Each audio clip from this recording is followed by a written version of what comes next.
Now, yesterday, Chris Kaka, who is the National Program Coordinator of the Trade Network Initiative, joined us to predict the outcome of the monetary policy meeting. And today, he's back in the studio for us to analyze the numbers. And it is a 25 basis point interest rate hike to 27.5%. Good to have you back in the studio, Mr. Chris. Thank you very much. Great.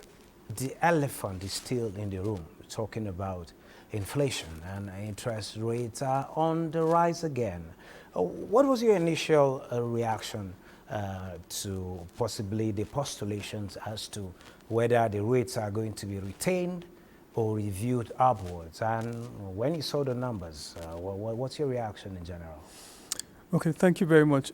Like you rightly pointed out yesterday, the predictions were that because inflation stood at 33.88, which is one of the all-time high.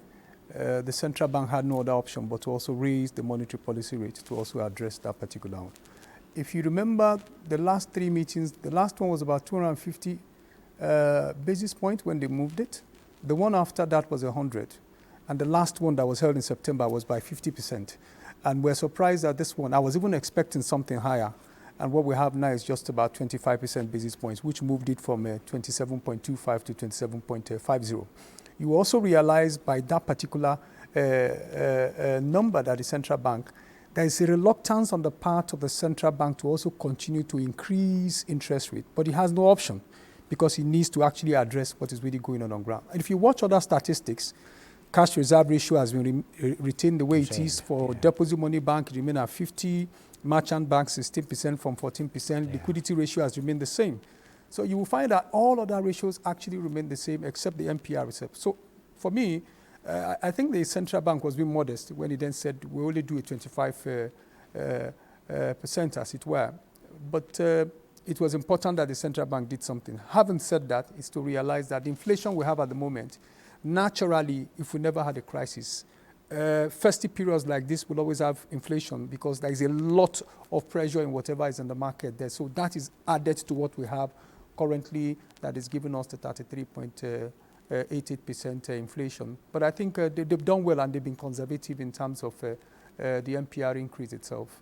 Particularly around talking about the bank being a little bit conservative, which you mentioned, the last two increases, which we had highest of like about 200 basis points increase was about the highest. Then after that, it stepped down to about 100, and the last one was a 50. That's correct. Then now 25. It means there is a reduction in the hike. There's a reduction, which says, will I say, does that actually mean that these efforts that are being put in place are actually slowing down inflation? And like you said, the reasons that have been put forward before now has been the fact that there's so much liquidity out there that needs to be mopped up.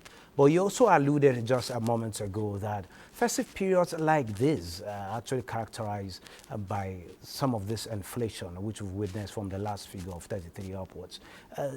Does that mean, I don't understand, what is bringing the pressure on whatever it is that is causing inflation at this particular point in time? Is it about us having much more demand to products and services than supplies that we have? What's the economics? Break it down for the man on the streets to understand what these issues are. The truth is the supply side constraint cannot be ruled out of it. Obviously, there is this equilibrium between what is supply and what is available. But mostly what is really driving inflation here is the high cost of energy, which government is also addressing.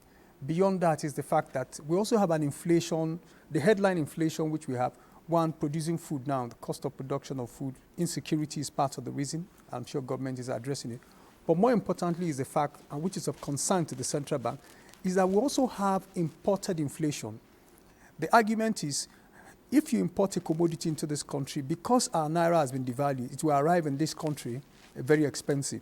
Where there are alternatives to it, you see that people on their scale of preference move away from that imported item to the locally produced one, mounting pressure on the locally produced one, thereby increasing the price of the locally produced one. So an element of the inflation we have on ground is also a function of the fact that our naira has been devalued, and whatever you import into this country come at a very high landing cost, and it is putting pressure on those who want to seek for alternatives of it. So it's a combination of so many things which you have on ground. So if you want to deal with inflation, as it were, beyond increasing the number, is also see how you can address issues of the devaluation of the naira, so you can also stabilize the interest rate. I mean, the inflation, which is rising in this country at the moment. But like we said, the central bank has also been modest in increasing, like the numbers we turned up. The rate of increase has gradually continued to reduce.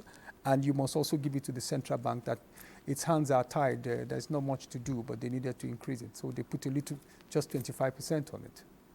Okay, part of some, aside the monetary policies being put in place to slow down inflation, some fiscal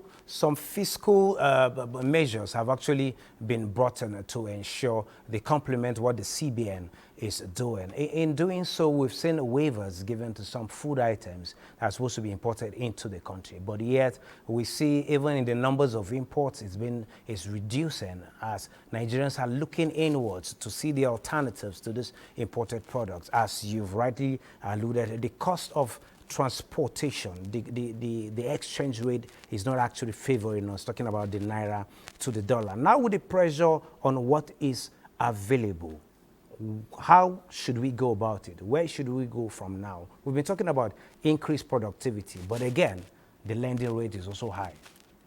How should we go about it? If I got your question, how do we go about exactly what now? I didn't get that part of it.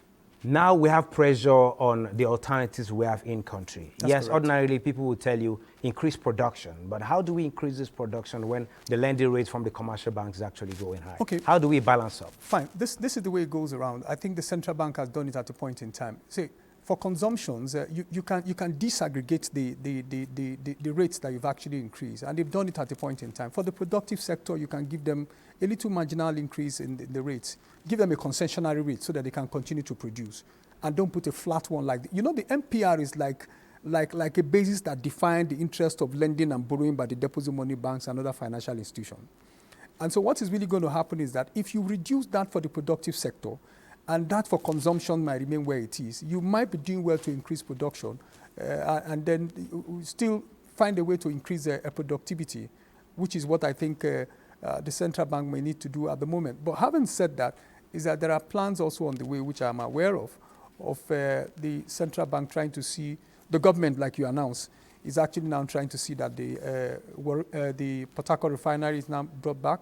That will reduce highly the current headline inflation, which has to do with energy and food, to a significant level. It will reduce cost of production, because at the moment, the Purchasing Managers Index, which is a reflection of manufacturing activity, tells you it has actually gone below 50% at 49 something thereabout, and it's telling you that the productive sector, in fact, the manufacturing sector is not doing well as you expect it to be.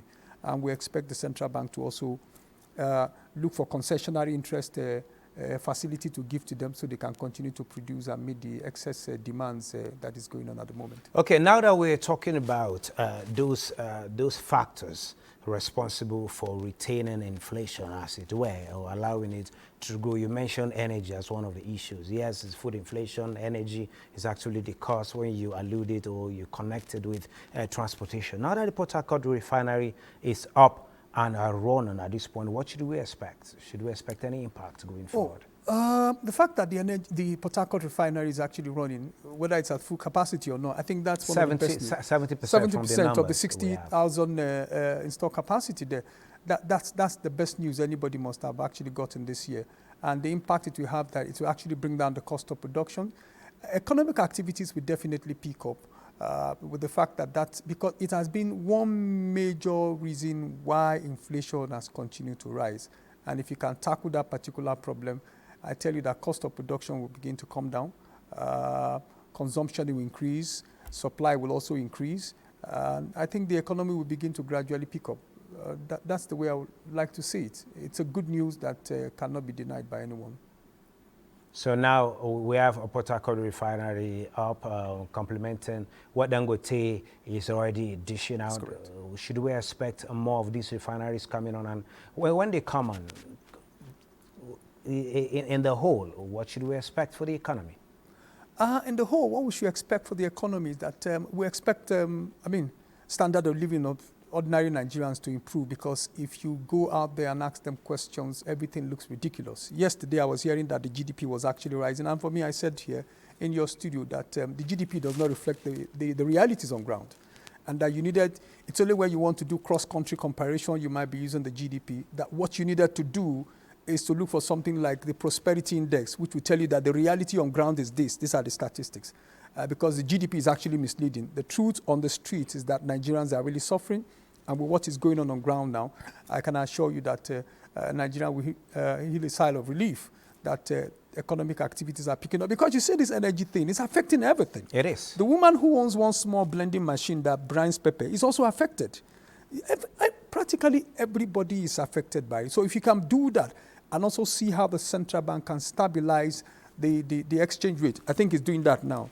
It wants to remove the whole idea of speculations that is going on and the round tripping that is going on within the forex market by saying, look, BGCs, I'm going to put you into the mainstream of the official exchange market to provide for retailers, and I'm going to be supplying you 20,000 US dollars. I don't know whether it's weekly or monthly, for you to begin to sell. That way, you see that the official market rate at the NAFED market and the parallel market rate are unified, and nobody's doing speculations of exchange rates, which is also affecting the devaluation of our naira presently. So I think the central bank is doing the right thing necessary to stabilize the naira, increase the liquidity of the foreign reserve. If production begins to pick up, our reserve will begin to flow in, and we'll be able to begin to pick up our economy from where we left it the last time before the government came in. Now, Chris Kaka, good to hear it from your own very mouth that better days are ahead. Thank you very much for your contributions at this time. Thank you for having me in your studio.